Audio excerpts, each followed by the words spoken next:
Hello everyone, it's me Aika and welcome back to my channel. So today I will be sharing with you on how to request for a police certification from the Royal Canadian Mounted Police or the RCMP if you are outside Canada. Basically, the first thing that you need to do is to identify the purpose of your police clearance certificate or your PCC. So if you need a PCC for your traveling or for your permanent residency in Canada, then you need to request for the one with your picture and fingerprint attached in it. However, if you're going to use your PCC for your application for permanent residency in the USA, you will need to request the one that is protected by the Privacy Act. So this PCC does not contain your picture or your fingerprint. It will just show if you have a criminal record or none. The next step is to find for a third party or an agency that is accredited by the RCMP to digitalize your fingerprint. So you can find those agencies or companies that are accredited by the RCMP on the RCMP website. In my case, I choose the Canadian Legal Resource Center Incorporated to do the job for me. So I checked their website and I emailed them. I will just attach or copy their email address on the description box in case you need it. And then right after that, they replied to me and then they attach a PDF form with the instructions that I need to do. They also attach this form. It's called the third party consent form, wherein I have to put or write my personal information, and at the bottom part I have to sign it with the date when I signed it. It's just a consent form authorizing this third party that will digitalize my fingerprint. So in this form, you can see that there are two options. So the first option is when you want the RCMP to mail the results by ordinary mail. So you will need to write your name, your mailing address, and so on. However, the option number 2 is when you authorize the Canadian Legal Resource Center to receive your results from RCMP. So you will need to write your information in here. The option number 2 is just applicable when you are requesting for the PCC for traveling or the usual PCC with your picture and fingerprint attached in it. But for some reasons, according to Canadian Legal Resource Center Incorporated, the RCMP does not authorize any other person to receive the PCC that is protected by the Privacy Act.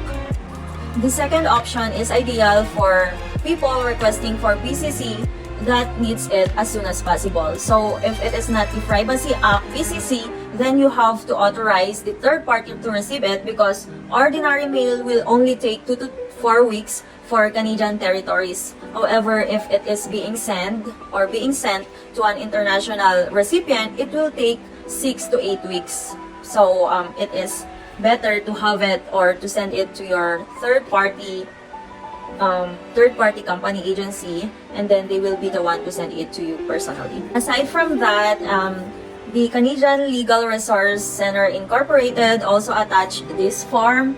It is called the C-216C, or this is the fingerprint identification card. So this is the card wherein you will attach your fingerprint. Actually, this is just done by the authorized office in your country. For instance, in the Philippines, the National Bureau of Investigations is the responsible office for this.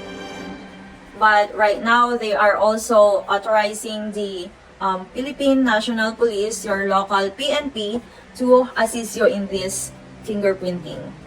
And then your fingerprint will be digitalized by your third party, or in my case, it is the Canadian Legal Resource Center Incorporated.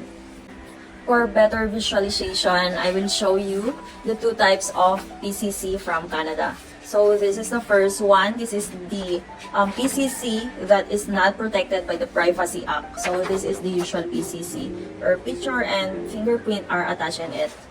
So this is not the one that is needed in migrating to the USA. And then this is the second type. This is the PCC that is protected by the Privacy Act. So there is no picture in it or fingerprint in it compared to the first one. So if you are applying in the USA as EB3 or the nurses migrating in the USA, this is the one that is required by the US Embassy. That is the main reason why I'm sharing this video, because some people are not knowledgeable about the two types of the PCC, especially those medical professionals that would like to immigrate to the USA, those who are under the EB3 visa. So this is the one that we need, and not the one with the picture or fingerprint on it. Actually, I was so devastated. I felt disappointed with myself when I received this one, the one with my picture and fingerprint on it. Actually, it took me 2 months to receive it, and I need it as soon as possible. So what I did was to request for another one. It's a good thing that the third party or the Canadian Legal Resource Center Incorporated didn't ask me to pay again. I forgot to mention about the fee for this digitalization. I spent 94.50 Canadian dollars for the digitalization of my fingerprint. That's it! So if you are an EB3 visa applicant in the United States of America and you have resided in Canada for 6 months or more, then you have to receive or you have to request for your PCC that is protected by the Privacy Act as soon as possible, because it will take some time before you can receive the said PCC. You will have to present the PCC, or you will have to send a copy of it for your civil documents before you get documentary qualified. And you will also need to bring it during your interview day or your ID, so that your visa will be issued to you if you don't have any other problems, or if you will not be called 221G. That means that you lack some documents for you to qualify for that visa. So if you have more questions or other queries related to requesting a PCC in Canada, I will be happy to help you. That's all for now. Bye! Good luck, nurses!